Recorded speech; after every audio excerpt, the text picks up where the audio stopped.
everyone. I'm very thankful to be able to be speaking to you today. And the topic of my discussion today is the hard auscultation trainer, how we developed and deployed an innovative learning tool during the COVID-19 pandemic.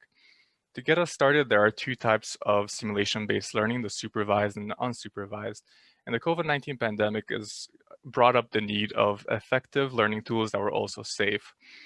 You can't really get much safer than social distancing with everyone being at home. So unsupervised simulation-based learning really lends itself to that well. So that's kind of how the idea got conceived for the hard auscultation trainer, a way to help medical students learn hard auscultation while from anywhere, so from home. Our objectives were to create a software tool that was virtual, effective, with a high level of fidelity, cost efficient, one that's easy to use and distribute. And so that was really what we tried doing over the course of 2 to 3 months. Our school has a curriculum that goes based on systems blocks. So this was during the cardiology block. And we had a few months to kind of get everything ready. The way we approached this, challenge, we created a software platform that integrated 52 heart sounds alongside lesson plans and sonograms all in one place. At the bottom left, you can see our auscultation model, and you can see that it is indeed a model. The student would open up this software program and select a sound from the drop-down menu. And then by hovering their mouse over the respective auscultation areas, they can listen to the heart sound that they were interested in. By clicking on the question mark icon, a lesson plan would come up, and that had a clinical summary that was designed to help students both in their their in-house exams, as well as further down the road in clinical practice. In order to assist our visual learners, we also had sonograms to help them visualize those sounds, so to speak. This was piloted by our second-year medical students, the class of 2023 at the University of South Dakota. Traditionally, we would use the self-assessment mannequins or the SAMs, and those were available this year, however, to a much more limited degree. We had sent out download links, instructions, and video installation tutorials for the hat to students via an online platform. And after the cardiology block concluded, we sent out a survey to see how the students perceived the hat. So our results were very much encouraging. We had a really great response rate of 81% from both users on PC, Macintosh, or both. About half of the students were using the hat 2 or more times a week. And over 90% found the hard auscultation trainer easy to install and relatively easy to use. 61% found sound quality to be equal to or better than the self-assessment mannequins that were being traditionally used to teach this material. And about half found the lesson plans to be useful. Virtually everyone found the hard auscultation trainer to be helpful in learning hard auscultation, and they would be at least somewhat likely to recommend it to future medical students. The one area of improvement that really stood out to us was brought on by the fact that 77% of students did not find the testing mode useful or did not use it. So again, this was over 2 to 3 months time frame that we had developed this, and we hadn't fully implemented a self-testing mode. The original testing mode, when we rolled out the software, really required 2 people, one person to select a sound, then the software would cover up the answer, and the medical student would listen to the hard sounds and try to guess the correct one, and they would be able to reveal the answer, but that required 2 people on the original rollout. So in conclusion, the hard auscultation trainer was successfully distributed to the class of 2023, and it was very well received. We will continue to work on improving the HAT software, and it will continue to be made available to second-year medical students. Improvements that we see for the most, for the closest next iteration of this program are a self-testing mode, improved sound samples, and improved sonograms. Finally, in addition to Windows and Macintosh, you can also get HAT now on Linux and Raspberry Pi. As much as I would like to take all the credit for this project, this was developed in conjunction with my second-year counterpart, Anya Kuyak, and our wonderful mentor, Dr. Valerie Kosmenko. Again, this was done at the University of South Dakota Sanford School of Medicine as part of the Pathways, or the Scholarship Pathways program, which is a program that introduces medical students to research. Over the past couple of years at our school, we've been there have been efforts to get medical students more involved in education. And this is one aspect or one project that kind of came out of that initiative. You'll be learning more about the initiatives at our school from my colleagues like Peter Franz and Cassie Jackson, as well as Kristen Sawtell. So thank you so much for your attention, and I'll entertain any questions.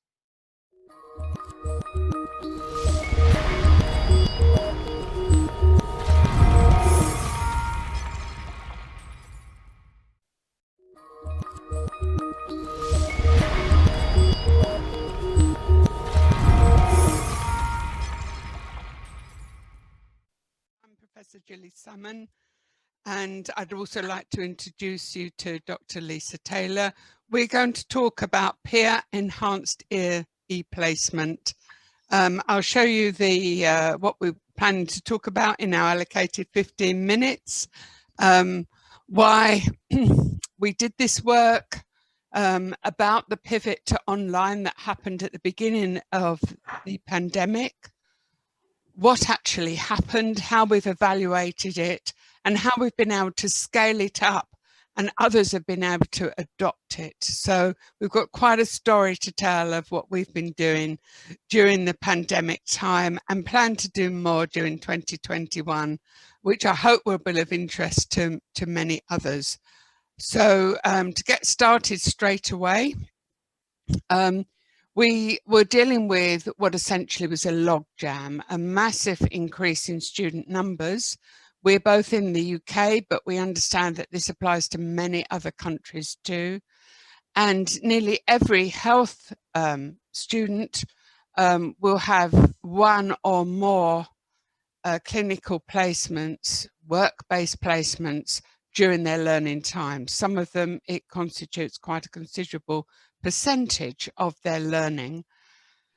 And it had been increased anyway. There was already considerable pressure on finding suitable placements for students. When the pandemic hit us in March 2020, many of these placements became unavailable or unsuitable.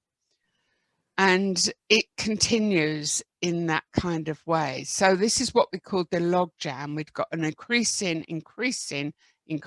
need and less availability. And over the past few years, many people had gradually been considering whether they could find some alternatives to the very traditional face-to-face supervisor to student way of doing placements. But of course, like many disruptions, this pushed us forward into think about it faster. However, what we were able to do was to draw on many years of research. That's why I got involved, as I'm a specialist in online learning and have been with online learning since the very beginning. In other words, almost over 30 years now. So we were able to draw on research to bring to the specific logjam problem at the moment. And this is a summary slide to show you that whenever you're looking to move, to pivot from one mode of learning to another, the placement outcomes should always remain the same. So in other words, the learning outcomes that you intend did not need to change. Many of them, of course, as many of you will know, are designed by professional bodies and they're well embedded into the learning program. However, the way you deliver this does need quite different consideration. And we wanted to enhance the peer collaboration. We wanted to ensure accessibility for as many people as possible, perhaps more than usual. We wanted to ensure that the learning was at least equivalent, both the knowledge gained and the application to practice. And we knew that to do that, there had to be very strong scaffolding and structure and pacing of the learning, because many of the things that happened naturally in the clinical situation for placement students, we had to recreate. And so obviously we also deployed case studies, simulations, scenarios in order to reproduce as much as possible of the normal situation. So I'm going to hand you over to Lisa now, who initiated the beginning of this journey, to tell you what she actually did. Thank you, Gilly. So yes, I'm Dr. Lisa Taylor. I'm an Associate Professor in Occupational Therapy at the University of East Anglia in Norwich in the UK. And our occupational therapy second year students had their placements suspended in March due to COVID. And I designed and created the first peer enhanced e-placement. And since then, we've really evaluated the PEEP and have come up with 3 key elements really to a PEEP that we need to consider in its design, but on reflection have just made sure that there is that richness and in-depth robustness to the design and implementation of PEEP subsequently as well. So the 3 key elements are making sure that those professional learning standards and the placement learning outcomes are consistent. This is for a number of reasons.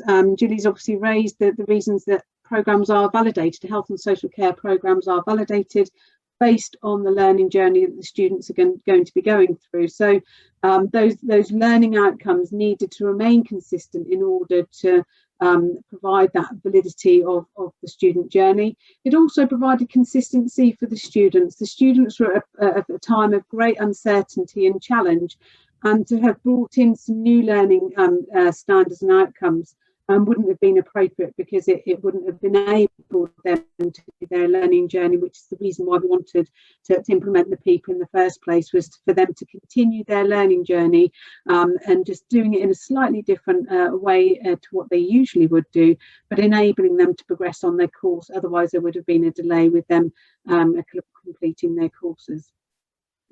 The other consideration are those pedagogical underpinnings. Gilly's alluded to some of her work around the digital delivery of learning, and certainly those peer learning principles very much underpin the delivery of the PEEP. Looking at the storyboarding of how I created the PEEP and made sure that all those pieces fitted together within the timetable to support pedagogical underpinning was important as well. Obviously, the other element was the logistics of the delivery. Gilly's talked about that accessibility, and we had students from Hong Kong who'd gone back home from the UK, and so the digital delivery of the PEEP actually enabled those students who were perhaps not physically within the UK, they were able to actually continue with the placement as well alongside their peers who were still within the UK as well. We used a virtual learning environment, Blackboard, but any virtual learning environment that has the basic functionality is able to support that sort of digital placement environment and the ecosystem that we built in order to support the placement learning for the students. So 3 key elements of a PEEP. Those placement learning outcomes need to be at the heart. Then looking at the pedagogical principles and the construct of the timetable to support that, and then making sure that you're thinking about the digital ecosystem as well. Thinking about TBL and the principles of TBL that were represented within the PEEP, it was very much a student-centred approach. We were very much looking at the student learning and making sure that that was supported, and making sure that the principles and the placement processes that the students were used to were still in place as much as was reasonably possible to provide that student-centred and supported approach for them. Students had independence in their learning. The way that we designed the PEEP as well made sure that they were solving clinical problems, despite it not being face-to-face with patients. They were dealing with clinical problems. They were managing a clinical caseload, but it just wasn't face-to-face with patients as well. The timetable was very much structured to support the TBL process. They were split into peer groups. and very much worked through their placement within their peer groups. But they also did have some individual learning as well that they then brought back to their peer groups, which really reinforced the very strong evaluation that we got from the students around their professional reasoning and ability to work as peers, but also bring some of their individual learning within the peer group as well. The timetable structure very much supported that. And obviously Gilly's talked about the equivalence of learn, etc. as well, and all of the other TBL principles that you can see in that previous list that were supported through the PEEP implementation. Thinking about the pedagogy, Gilly's work around the 5 stages of learning very much mapped onto the learning journey that the students went on, about that access and motivation to all of the materials and the online socialisation of the peer groups, the information exchange that went on within the peer groups and between the peer groups, and then that construction of the knowledge and their development as well, very much supported by reflection and encouraging metacognition of their learning at that 5th stage, really, where they're bringing all of their knowledge together, reflecting upon it, and not just to think about what they've learned, but how they've learned it and how they're actually going to take that learning forward as well. So we had various resources, an e-handbook that supported the students during their learning journey as well, that very much fostered this approach of that 5 stages of learning. So we made sure that we evaluated the original PEEP, both the students and also the case study leads and the long-arm supervisors who are involved with the PEEP provided feedback. Very much the main themes coming up was the rich, valuable learning around their confidence in professional reasoning. They were very challenging with each other. They challenged each other in ways within their peer group that I'm not sure would happen in that much depth or with that much confidence in a one-to-one traditional model of face-to-face placement.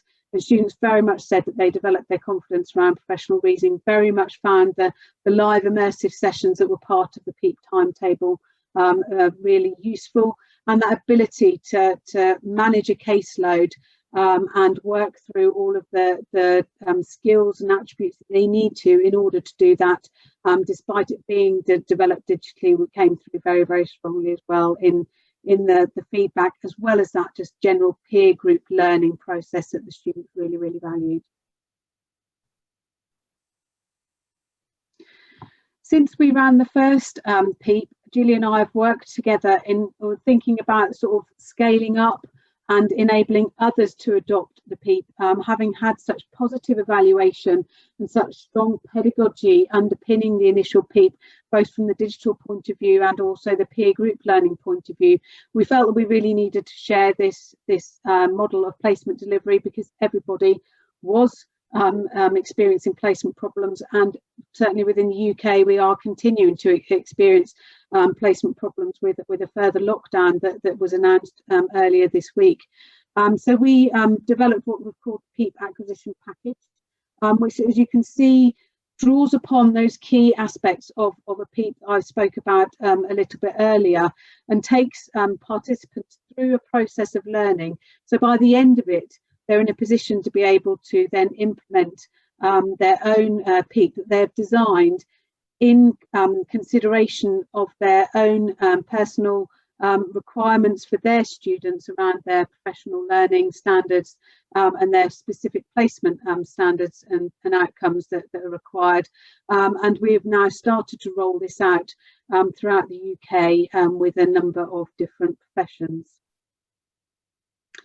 What we did do initially was pilot it, though. We made sure that the way that we were running it and the content and the style of delivery was suitable for the outcomes that we were hoping for.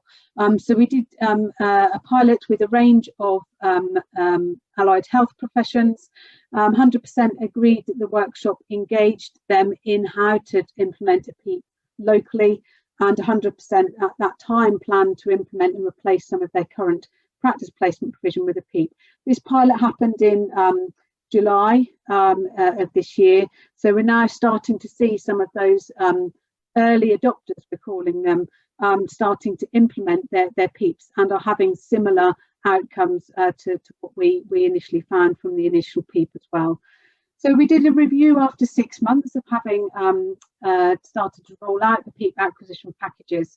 So by 6 months, we'd actually worked with 25 course teams from 15 different professions across the health and social care sector. The average cohort that the PEEP was going to be used with was 69 students.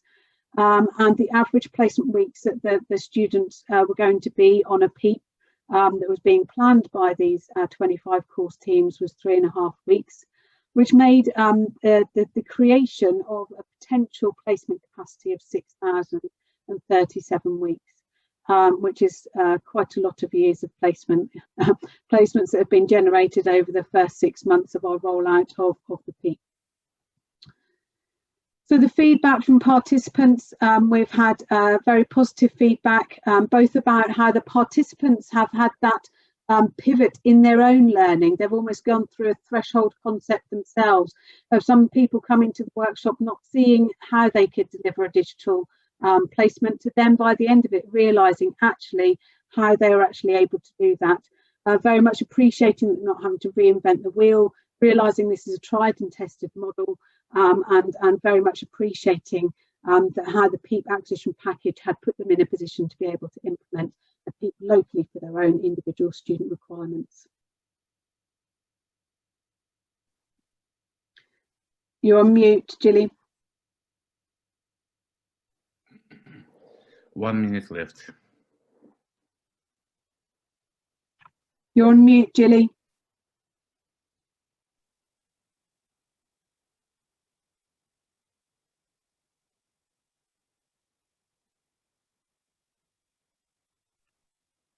I can carry on if you want to carry on. I'll carry on because I think we've lost Gilly's microphone.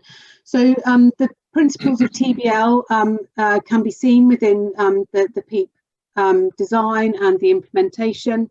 It offers an equivalent online option for placement delivery experiences. We're continuing to have placement problems. It was a problem before COVID came into being, and does continue to be a problem, and will continue to be a problem after COVID is gone. So this offers another option for placement delivery to enhance student learning, and it can be customised and quickly adopted for a range of health and social care professionals, as well as demonstrated in our rollout to date. So thank you very much for listening, and we're happy to take any questions.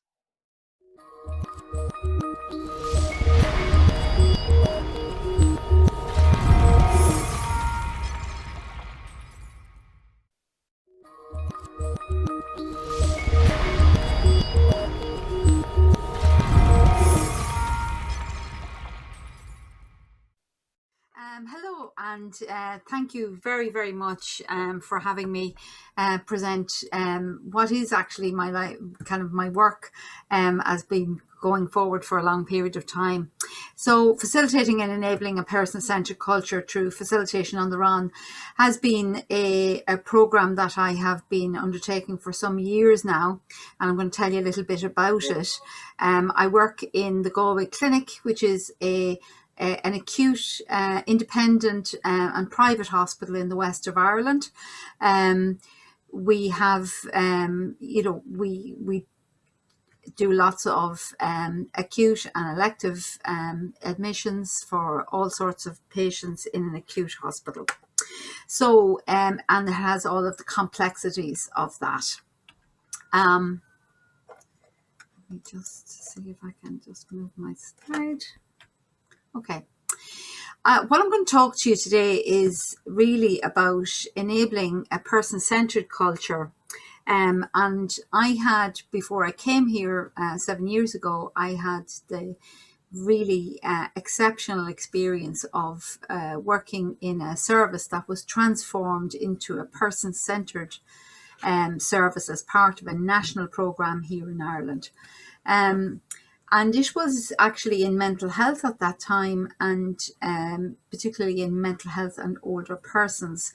And what we found was that we actually, over a period of 3 years, transformed the care being delivered, but not alone transformed the care, but transformed the staff and transformed the approach to care in a could be described as an institutional setting.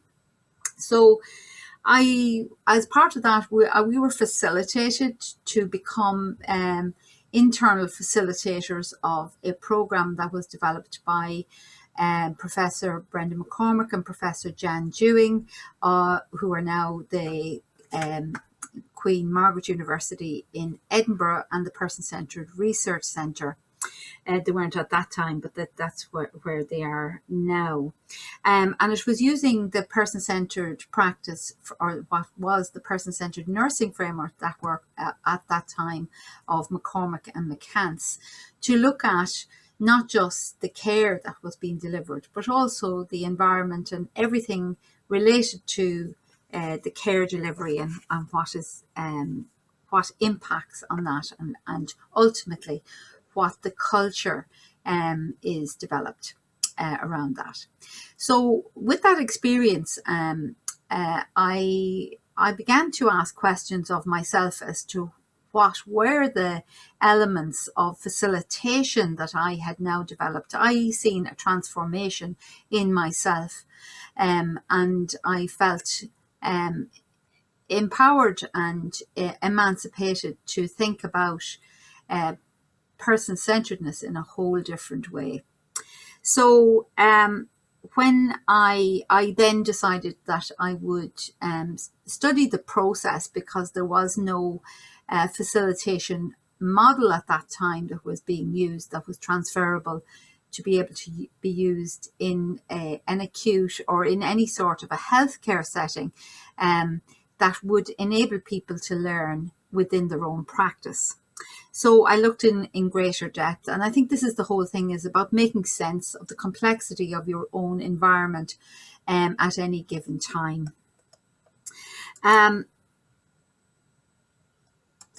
I'll just change that. That didn't work. Okay, so I very much focused my work on culture, and culture is defined within, if a culture is defined within the workplace. We often would look at an organizational culture or the larger macro culture and define it as one thing. But actually culture, if culture is to change, it's to change within the micro culture, because that's where it actually lives. So if learning within that microculture needs to be in place within that culture. So what we cannot see within our culture, because this, I suppose, as part of my PhD and part of my studies were to look at, well, what do we not see when we are looking at culture? Are we blinded to because of our own familiarity with the culture that we're working in? What is there but is unseen? What is visible but yet hidden?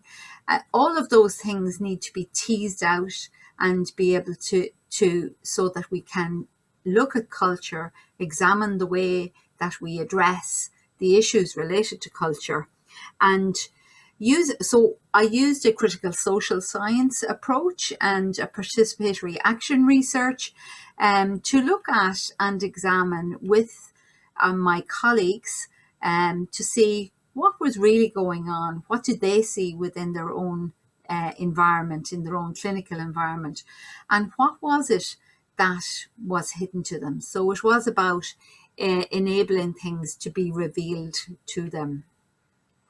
This is a graphic I used as part of my my research process to be able to look at, to help people to see what wasn't there before. So this graphic, I think, sums up many of the things that we are thinking about, that we think we know, but that we need to approach things and look at things from a different angle to be able to see what's all around us. And it encourages people to look at things from a different angle. So we looked at those things it in an authentic way, and being able to look at what was happening, who was it happening to, and being honest and open in dialogue, and having a critical discussion about the reality of practice and what happened. Now, very quickly, we found actually that the people who were participants in my research didn't have time to meet with me. So I, as a researcher and as a participatory and person-centered researcher, needed to come up with a way of being able to be adaptable to all of the needs of the participants in that area if I was to be authentic within my own research. So I developed a process which I would later call facilitation on the run, which I will talk to you about in just a moment. But just going back to this graphic again, it was to encourage people to move along with me, authentically being facilitated to look at their own environment, to look at their values and beliefs, and to use a reflective process to be able to look at their own environment from a different angle. And just like it had happened to me earlier in my previous role as a practice development, as a person who was promoting practice development in the mental health services, what I found was that there was a moment of the penny dropping, and that there was a no going back point. And that no going back point, many others have experienced along with me, that they felt that they couldn't unsee what they now seen. And some of it was uncomfortable. However, it did give them the impetus to be able to move forward, to look at and challenge and challenge the processes, and challenge the way that things were done and the way that the culture was at that time. And that's why you will see on the right hand side of this graphic the courage and conviction to move forward and to do things differently. So emerging from the research then was two models that are complementary and that really unpick the idea of facilitation. And the idea was that we can develop novice facilitators of person-centeredness and person-centered practice, and ultimately of a person-centered culture within the workplace itself. They were designed especially to get the fundamentals of facilitation embedded within the person, or to help them to understand how their approach in helping others to see the culture would react. So critical allies, and an ally is a person who is on your side but not yet your friend, and I'm not talking about social friends there, but a critical friend, really looks at, and they read from the inside out, it really looks at the 4 key principles that we would need to establish a relationship, to work with somebody in a different way, to enable them to be able to see their own workplace in a different light, and to enable others to act. The next part of the model gives strategies that the facilitator can then use to be able to work with individuals within their own practice. And the outer blue ring really would be the outcomes, to give an idea for the novice facilitator of what kind of outcomes that they are trying to be able to see, so that they can determine that their facilitation work is being effective. A similar process was then moved on to develop critical friends, which was a building on the role of a critical ally. But it was almost like when we had gone to the point of that no going back point that I showed you earlier, and that the critical friends then started to challenge and needed to have the courage of their conviction to be able to actively transform the services and the culture within which they are working. It sounds easy, but it's not, because people don't necessarily always have the time to be able to do that. And I was lucky, after my research was completed and I had some peer review publications impact and my PhD completed. So we used the process to develop facilitators, a team of facilitators within the Galway clinic here, so that we would be able to work with staff in each individual units, and that we would create a group of people who could look at the culture within the units. It was specifically in nursing, albeit that we would encourage others to be part of this group as well. And the participants in this group, the work-based facilitators group, were then facilitated in workshops to break down the elements of the two models and to bring them to life. So we used, I use a jigsaw puzzle to try and kind of bring those things together. And again, using the critical allies and the critical friends as a pathway for novice facilitators to become more proficient within their own areas. As a tool to help people use these within the melee of the practice environment, I also developed some cards that they found helpful to prompt them on what strategies that they were going to use to remind them of creating the 4 prerequisites to establish the facilitation relationship in the first place, but also to plan, because facilitation is never accidental, it is always a purposeful action. So we developed some cards and how to essentially become a facilitator within their own workplace as a resource that people could have within their own area.